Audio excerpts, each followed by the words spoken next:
ধর্মকথা ৩৬৫-এর আজকের পর্বে আপনাদের স্বাগত। আজকের কাহিনীর নাম রাবণের ছলনা ও সীতাহরণ। গত পর্বে আমরা কোথায় এসে থেমেছিলাম মনে আছে? মারিচ মৃত্যুর ঠিক আগে রামের গলা নকল করে এমনভাবে আর্তনাদ করে উঠেছিল যে সীতা ভয় পেয়ে লক্ষ্মণকে পাঠাতে বাধ্য হন, আর তার ফলেই পঞ্চবটির কুটিরে তিনি হয়ে পড়েন একেবারে একা। আর লক্ষণ যেই না গেলেন অমনি পুরো জঙ্গলটা যেন কেমন থমকে গেল। পাখির ডাক, পাতার খসখস, সব কিছু যেন এক মুহূর্তে চুপ। একটা অদ্ভুত কেমন গা ছমছমে নিস্তব্ধতা নেমে এলো চারিদিকে। কুটিরের সামনে একা সীতা, তার বুকের ভেতরটা যেন অজানা আশঙ্কায় কেঁপে উঠছিল। এই নীরবতা, এ যেন এক ভয়ঙ্কর ঝড়ের আগের মুহূর্ত। আর ঠিক সেই ভুতুরে নিস্তব্ধতা ভাঙল একটা কণ্ঠস্বর, একেবারেই অপ্রত্যাশিত। ভিক্ষা দাও মা। এই ডাকে সীতা যখন ঘুরে তাকালেন, দেখলেন গেরুয়া বসন পরা এক বৃদ্ধ ঋষি দাঁড়িয়ে আছেন, হাতে তার ভিক্ষার পাত্র। কিন্তু এই শান্ত সৌম্য চেহারার পিছনে যে কি ভয়ঙ্কর এক ষড়যন্ত্র লুকিয়েছিল তা কে জানত? এই এক মুহূর্তই সীতার জীবনটা চিরদিনের জন্য বদলে দিতে চলেছিল। সীতা তো আতিথেয়তাকে পরম ধর্ম বলে মনে করতেন। তিনি সঙ্গে সঙ্গে ফলমূল নিয়ে এগিয়ে গেলেন সেই ঋষিকে দেবেন বলে। কিন্তু তিনি খেয়াল করলেন ঋষির চোখে প্রশংসা নেই, বরং এক অদ্ভুত তীক্ষ্ণ দৃষ্টি। ঋষি প্রশ্ন করলেন, কে আপনি দেবী? এই ভয়ঙ্কর জঙ্গলে একা কি করছেন? সীতা খুব সহজভাবেই উত্তর দিলেন, আমি জনক রাজার মেয়ে সীতা, অযোধ্যার রাজকুমার রামের স্ত্রী। আর রামের নামটা শোনার সাথে সাথেই সেই ঋষির চোখের চাহানিটা যেন বদলে গেল। শান্ত ভাবটা উধাও হয়ে সেখানে ফুটে উঠল এক ঠান্ডা, হিংস্র শিকারীর দৃষ্টি। ওই এক মুহূর্তের পরিবর্তনই ছিল সবচেয়ে বড় বিপদ সংকেত। আর ঠিক সেই মুহূর্তেই মনে হলো যেন পঞ্চবটির বাতাসটা ভারী হয়ে আসছে।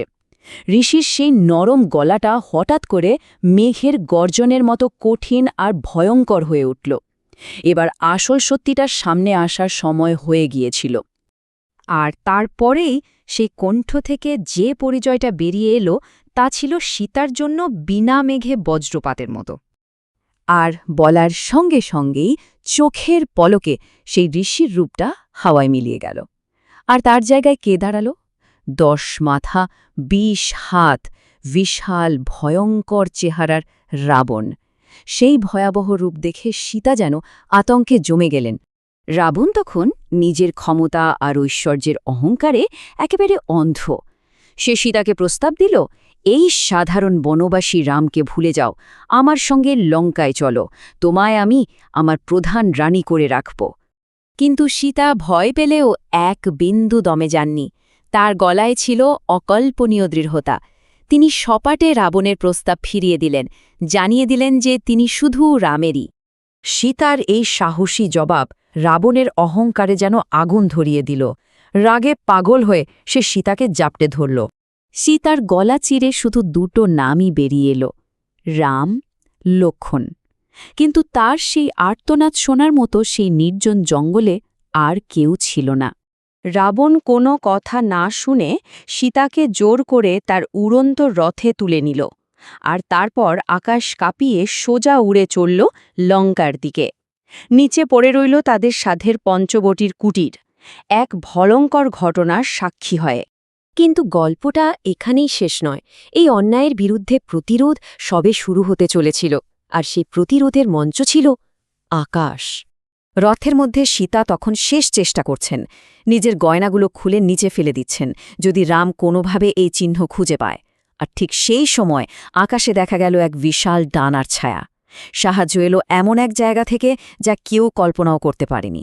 ইনি আর কেউ নন, ইনি ছিলেন জটায়ু, পাখিদের রাজা আর মহারাজ দশরথের খুব পুরনো এক বন্ধু, ন্যায় আর ধর্মের এক জীবন্ত প্রতীক। জটায়ু আকাশ থেকেই রাবণকে চ্যালেঞ্জ ছুড়ে দিলেন। অধর্মের বিরুদ্ধে এ ছিল ধর্মের হুঙ্কার। আর তারপরেই জটায়ু তার সমস্ত শক্তি দিয়ে ঝাঁপিয়ে পড়লেন রাবণের ওপর। মুহূর্তের মধ্যে আকাশটা যেন একটা যুদ্ধক্ষেত্র হয়ে উঠল। এই লড়াই দেখে সীতার মনেও যেন একটা ছোট্ট আশার প্রদীপ জ্বলে উঠল। কিন্তু প্রশ্ন হল, এই অসম লড়াইয়ে কি জটায়ু জিততে পারবেন? তার বয়স হয়েছে, আর অন্যদিকে মহাপরাক্রমী রাবণ। জটায়ুর সাহস কি পারবে রাবণের শক্তিকে হারাতে, নাকি রাবণের অশুভ পরিকল্পনায় সফল হবে? এই সব প্রশ্নের উত্তর মিলবে আমাদের পরের পর্বে, যেখানে এক বীরের আত্মত্যাগ এই কাহিনীকে এক সম্পূর্ণ নতুন দিকে ঘুরিয়ে দেবে। ধর্মকথা ৩৬৫তে প্রতিদিন শুনুন রামায়ণের এক নতুন অধ্যায়। মানব জীবনের ধর্ম, ন্যায়, ভালোবাসা ও ত্যাগের মহাকাব্য রামায়ণ এখন শুনুন এক নতুন ধারায়। ধর্মকথা ৩৬৫ আপনাদের নিয়ে যাবে এক অনন্য যাত্রায়, যেখানে প্রতিদিন একটি করে নতুন পর্বে উন্মোচিত হবে এই অমর কাহিনীর রহস্য ও মহিমা। চলুন একসাথে শুরু করি এই পবিত্র যাত্রা রাম, সীতা, লক্ষ্মণ ও হনুমানের চিরন্তন কাহিনীর পথে।